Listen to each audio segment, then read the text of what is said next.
What's up, everybody? My name is Brian. Hey everyone, and I'm Trevor. And welcome to Menlo Students Live Home Edition. Home edition, that's right. We thought that since you guys get to watch from your homes every week, we're going to film Menlo Students Live from ours and see what it's like. So Brian and I are going to give you a little tour of the residence apartment. Let's check it out. Hello everyone to the Menlo Students Residence Crib. I'm going to show you a little bit of our kitchen. Over here we have our dinner table where we do a lot of our, different work because we can't work from the office. So put in the chat where you like to work in your home. Is it the bed? Is it outside? Is it, the kitchen table? And over here, this is where all the good stuff happens. This is where we make our food. As growing residents, we always need to make sure that we are eating enough. And my good friend Brian loves... Let's go Kodiak pancakes. Get them at your local Costco. Get them at your local Costco. That's right. They are a great source of protein and also a great source of protein. And right over here, I like to make smoothies in the morning. Personally, I like to just throw a bunch of stuff in a blender. Get the Ninja blender, also from Costco. This is not a paid membership, by the way. Job at Costco. And it is a magical thing, but something I love to put in there is protein powder. Now, put in the chat how many canisters of protein powder that you think that I have. Is it 4? Is it 10? Is it 11? They're in here, and I'm gonna reveal how many canisters of protein powder I have. In 3, 2, 1. We have 1, 2, 3, 4, 5. That's right, I have 5 canisters of protein powder and another one on the way. Now these are all different flavors. I got my cookies and cream. We have chocolate. We also have more chocolate because we can go with that. We also have a vegan protein powder, and this is my vanilla one. And this is my protein pancake mix. Brian has Kodiak, and I got this guy. So that's all the time we have for the kitchen. And another thing my roommate loves to do is make some coffee. Now put in the chat, do you like drinking caffeine? Is caffeine like, Me personally, I don't like it that much. This is where he has his own little personal Keurig. Let's go and check it out. All right, well, welcome to our living room. This is where I like to work.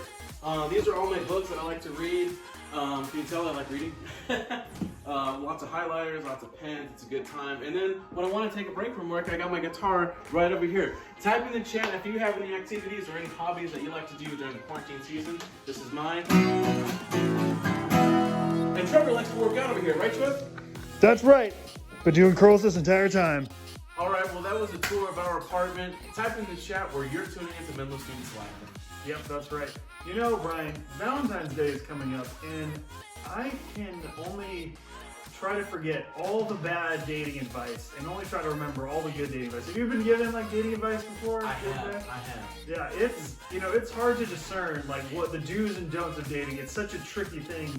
And to explore more of that, our good friend Sam's actually getting dating advice from 2 of the wisest people at Menlo Students. And those 2 people are Donavan and Brett. We're gonna go check out what they're doing. Oh, man. Excited for our talk tonight. Yeah. Man, really entering into February with a bang. It's gonna be awkward. Bad dating advice featuring Brett, Sam, and Donnie D. Oh, man, I'm excited for our talk tonight. It's gonna be good. Yeah. It's gonna be awkward. It is good. I see what you did there. That was good. Yeah, I like that. February, though, am I right? The month of love. Will we expect anything else? Speaking of which, y'all both have wives. You got big plans for Valentine's Day? Going on dates? I don't know, big flowers, candy, chocolate? We have a standing tradition that we always go to In-N-Out. Oh, that's kind of like fun. For dinner? For dinner. Oh, that's very fun. I made a reservation the first year we were dating for a really expensive restaurant. And when the time came to go, she said, "Can we just go to In-N-Out?" And I was like, I was married this girl. It was like almost 10 years ago, but it was great. I'm taking notes right now. That's awesome. I have really great plans, but I can't. Yeah. I don't want to share them yet, just in case. Yeah, I don't want it to leak. Yeah, because Taylor could find out. Yeah, big It's a plans. surprise. Yeah. Really good plans. Keep it up. Sam, what about you? Valentine's Day's coming. Any, I don't know, COVID relationship starting out? Oh man, yeah, COVID dating really COVID, fun. yeah. No, I don't have any Valentine's Day plans. Oh, come on. You gotta have something lined up, right? No. Should I? It's okay. Still Valentine's Day. It is. Yeah. Yeah, I got don't know. something. I'll do something. I'm not sure. Do you have any suggestions of what I should I mean, do? I think so. Sam, I think I got a couple for you. Okay. Just try these out. All right. You know, if you don't like Let me them, hear it. throw them back. Okay. Okay. I think one way, it's COVID, so Yeah. you know, people aren't driving around as much. They're walking Yeah. places, getting outside, taking walks. Yeah. You see a single guy, Uh-huh. just walk up alongside of him. Not too close because COVID, but like you walk up alongside of him and just say, hey, you want to go on a date with me? And here's the key. Here's the practice. No ring means you can do your thing. Oh, okay. Wow. Just walk out. Ring means respect boundaries. Okay, yeah. So check for the ring and then walk by them. Just walk up to them and say, Yeah. Valentine's Day is coming up. I see you're here and you don't have a significant other. And It's hard to meet people right now. Yeah, I don't know if I'd really recommend that. I'm somebody who walks, and I get kind of freaked out if somebody comes near me. You gotta have that 6 feet distance if you're a stranger. Fair. maybe right there. I got a good idea. You just need to up the amount of people that you're coming in contact with. Oh, I do. You could sign up to be an Uber driver. Oh. Become an Uber driver. Yeah. It's always kind of awkward conversation. Yeah. But it wouldn't be awkward if you just asked them on a date. Yeah, totally. Yeah. Oh. They're already in the car, you just say, where do you want to go? That's true. I could just drive them to like my favorite date spots. Yes. You could just take them on a tour of the city and Yeah. take them to, and That's a pretty good idea. And I would they get kind of have meet- to be your date because they're in the car yeah, and they I can't could get meet out. a lot of people. Unless they want to That's jump a out of a good moving idea. vehicle. Yeah, no, who wants to do that? Yeah. That's a built-in date. Yeah, right there. I know. I wouldn't need to wear a mask or anything. Like, they get to see me. It could be good. Maybe have roses in your car. Wow. Guys, I really appreciate these ideas that you gave me, and I think that the more I think about it, though, I'm pretty okay. I don't think I need a Valentine's Day that bad. Not trying to push it on you. Yeah, it's just good options, but I'm pretty okay. I'm single and I'm sufficient. But maybe work on your advice a little bit, because They're pretty good. I don't know. I think it might be a little out of touch, especially with what's happening in the world right now. But just something to think about. But I'm okay. I have fun at In-N-Out. I hope you have a really great big plan that you're gonna do for Taylor. It's gonna be That'll real special. Yeah. If you heard these ideas today, just yeah. wait. Oh Yeah. yeah, I'm sure it'll be great. Thanks.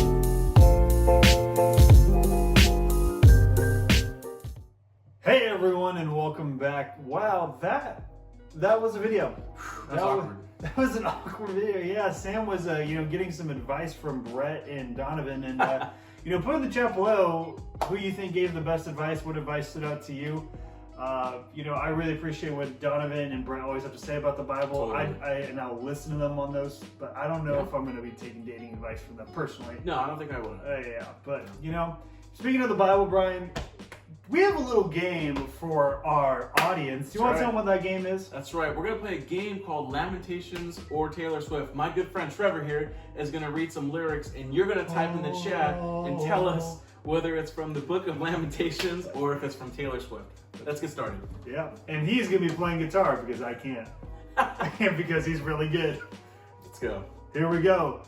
For our first Lamentations or Taylor Swift, the lyrics or Bible verse says, "She played fast and loose with my heart and with my life. She played fast and loose with my life.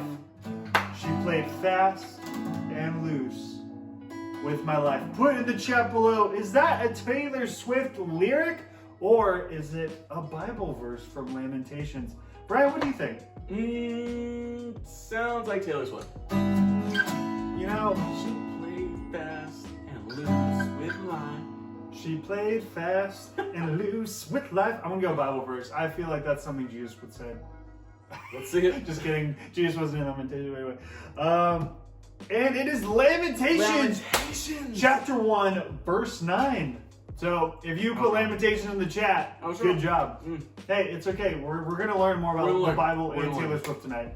So let's see what the next words have to say. You can hear it in the silence.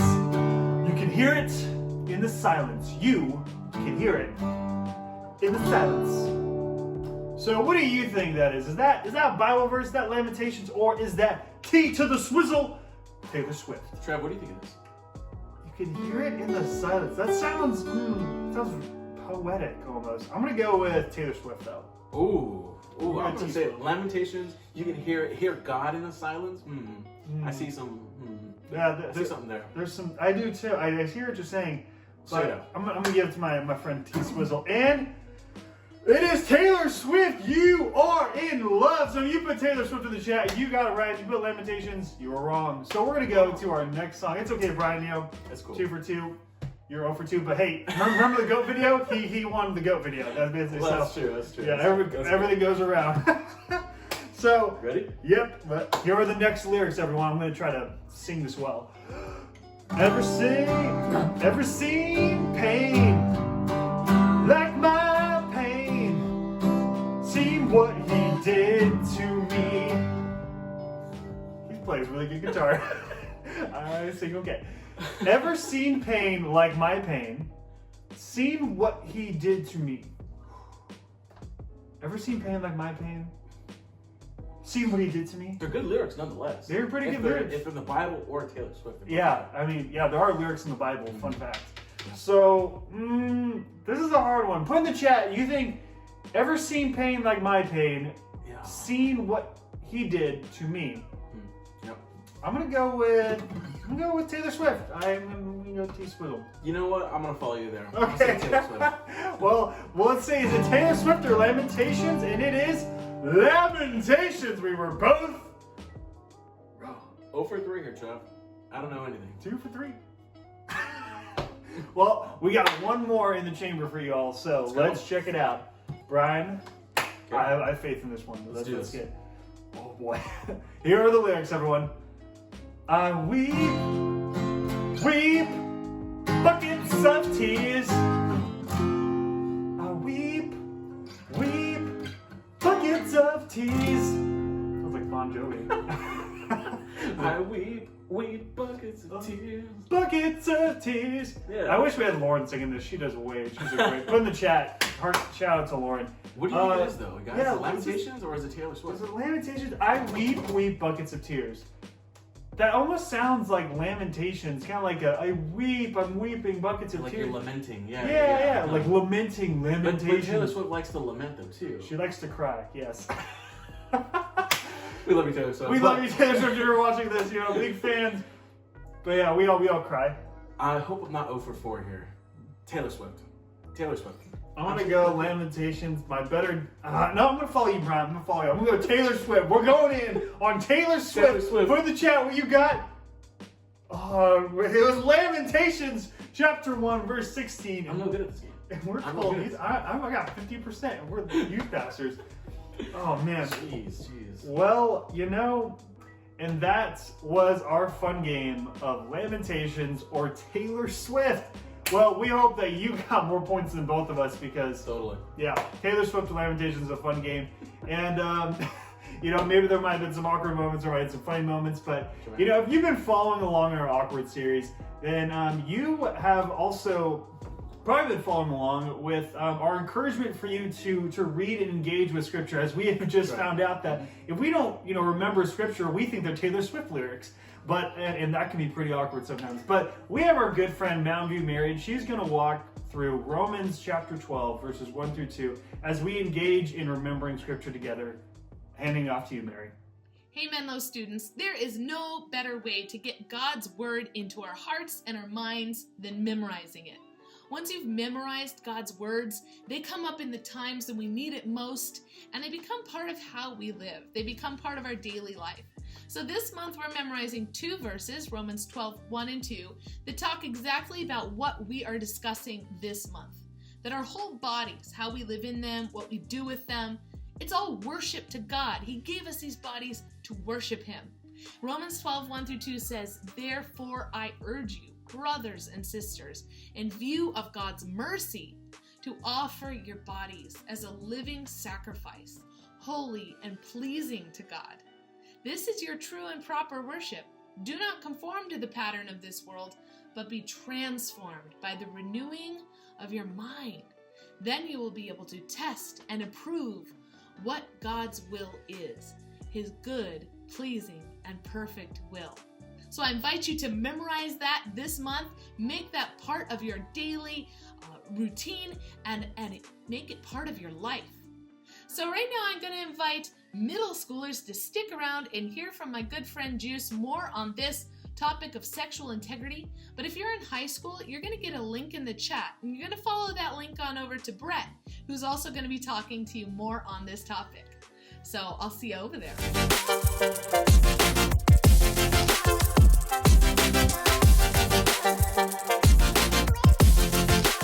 Hey everybody, welcome. Welcome to my home here. So good to have you join me in my living room. This is awesome. We are in our second week of our series called Awkward. That was kind of awkward. I didn't need to say it like that.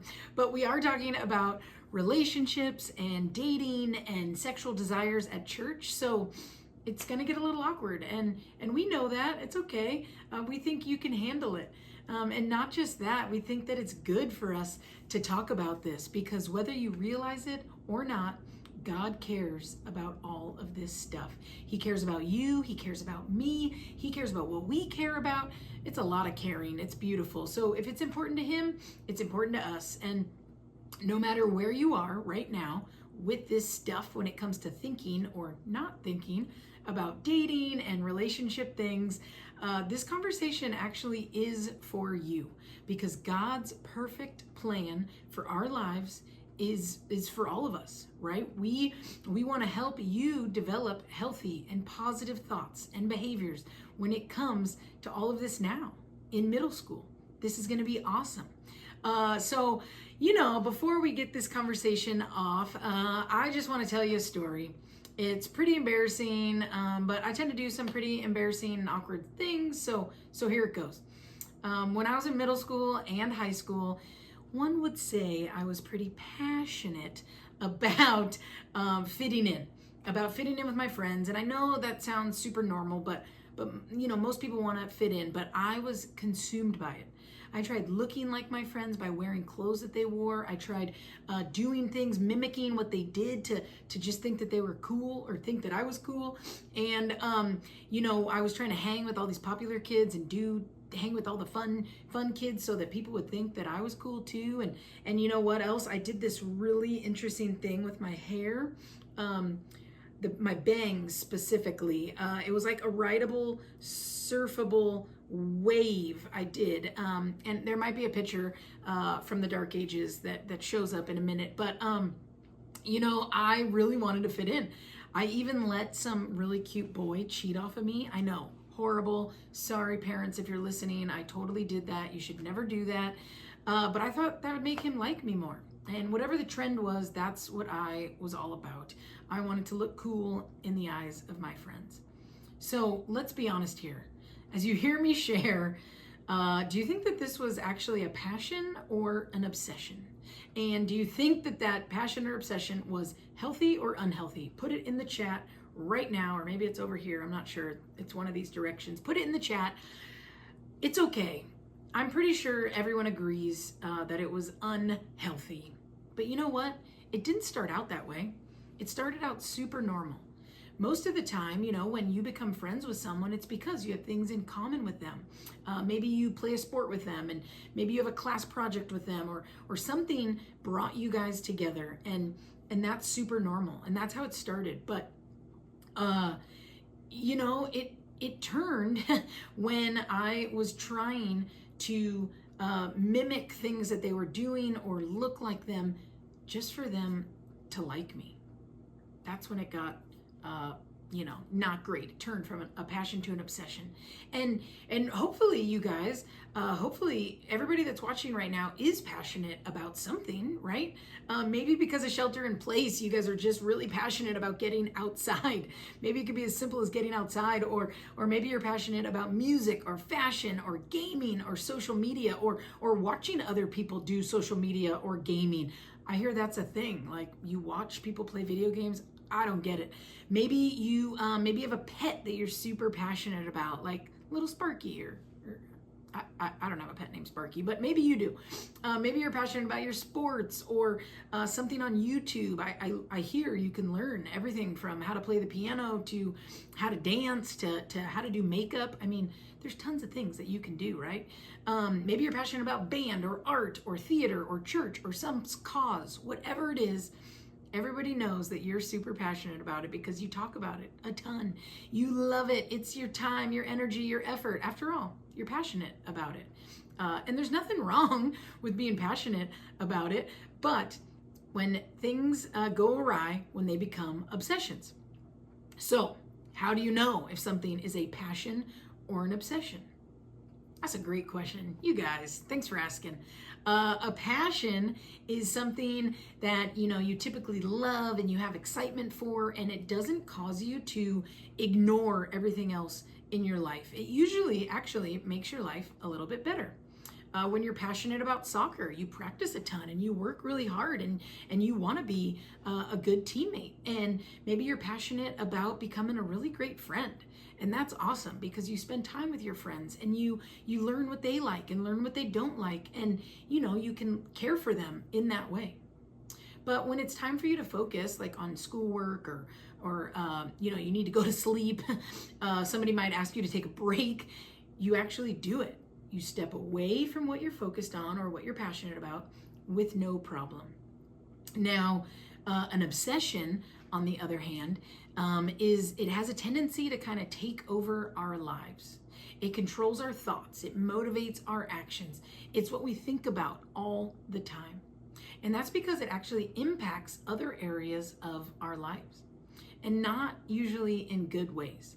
Like when you're obsessed with video games, you stay up all night to play, but maybe you don't return texts or DMs, or maybe you flip out on your brother or sister that came in and all they wanted to do was hang out with you, but man, heaven forbid you should interrupt your game, right?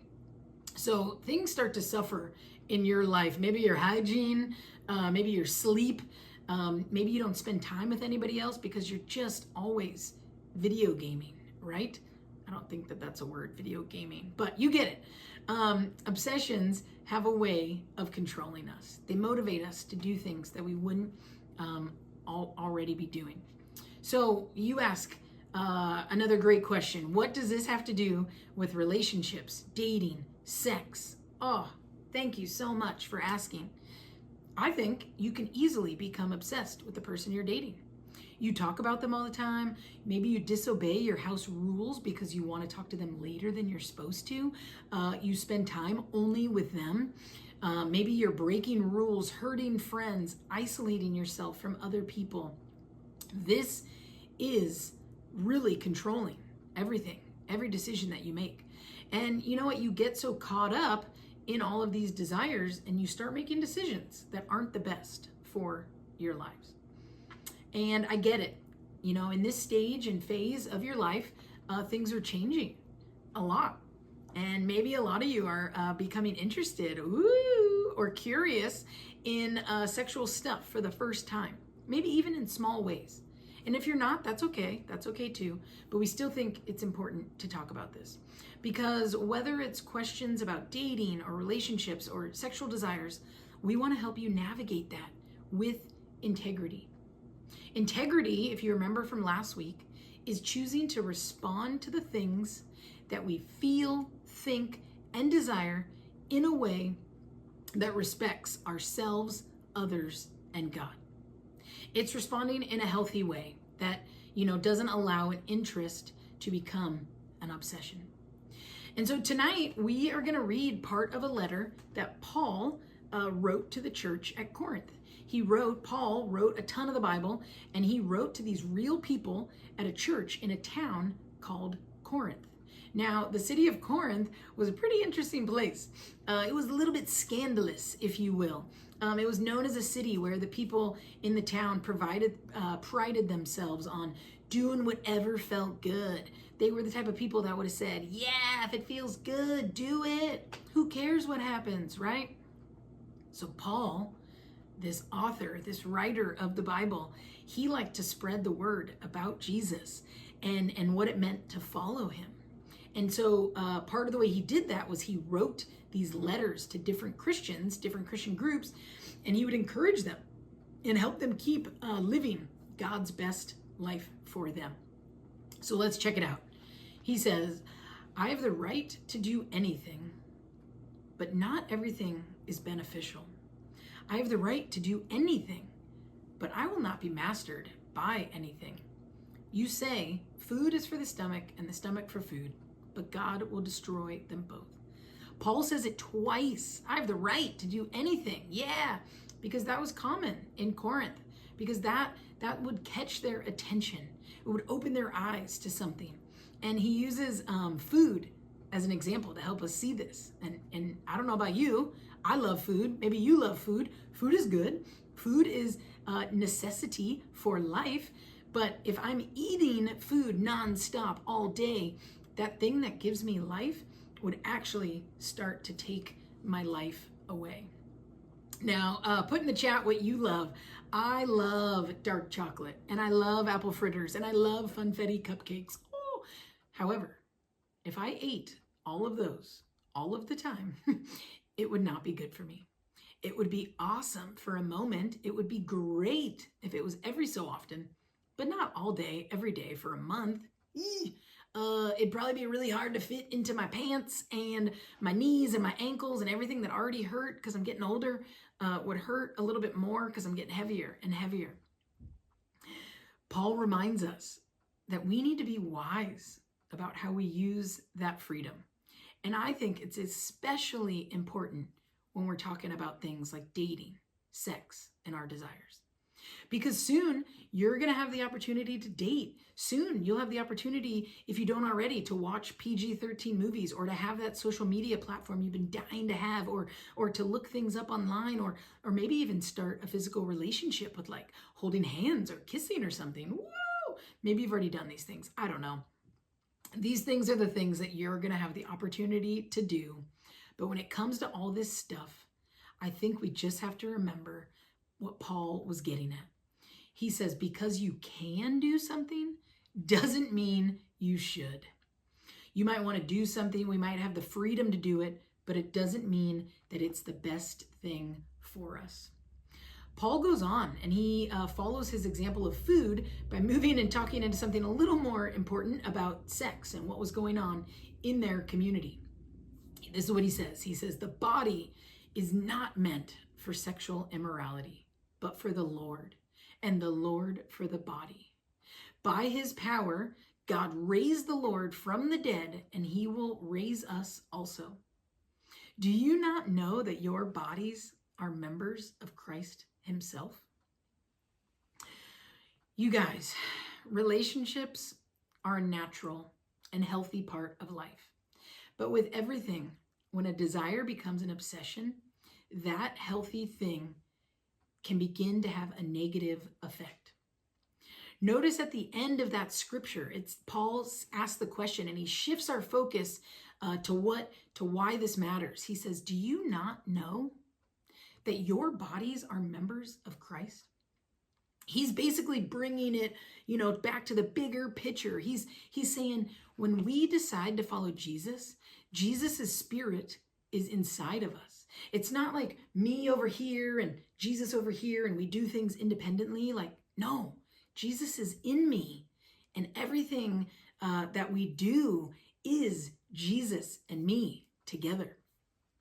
And now you might be saying, that's a bummer. Like, I don't want Jesus all up in my business. He's all here and that's no fun. And I don't want that. But there's good news. When Jesus was on earth, he actually says, I have come that they may have life and have it to the full. That's one of my favorite verses, John 10:10, because Jesus wants you to have a full and exciting life. He wants us to be people full of passion and excited about the things that we get to do and experience. He designed our desires, and he wants the best for us. And so, what does that actually mean for you and for me? I think if we want to live free and full lives that God wants for us, we need to start being honest about what we might be paying too much attention to And we might need to get real about what is possibly an obsession in our life. So I'm going to leave you with these two things. First, I want you to recognize the obsession. Start by looking at what consumes you, what consumes your time, your thoughts, what's taking you away from other important relationships.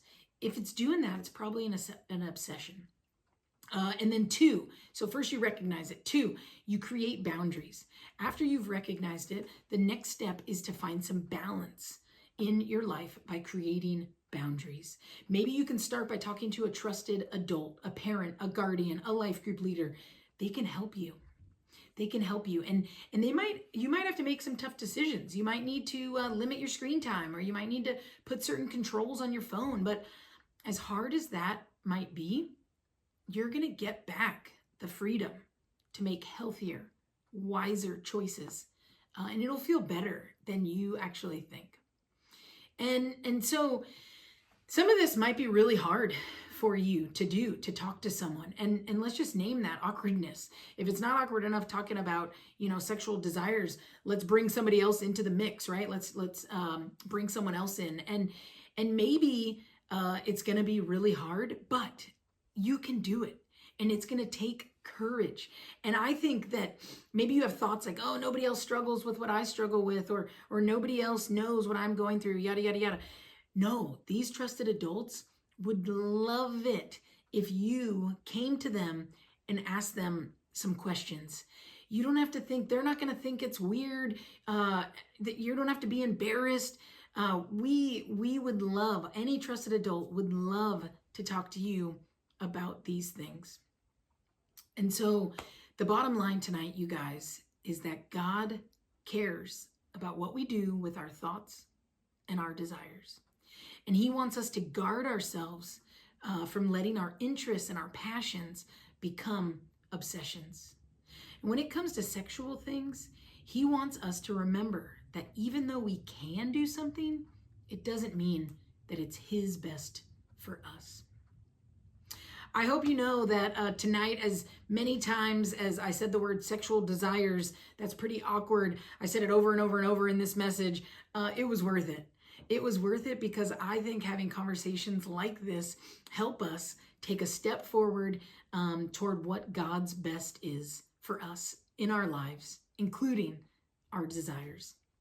So I hope you have a great week. And as you go into life group, maybe you can think about, is there anything in my life that has become an obsession and not just a passion? Have a great week, everybody.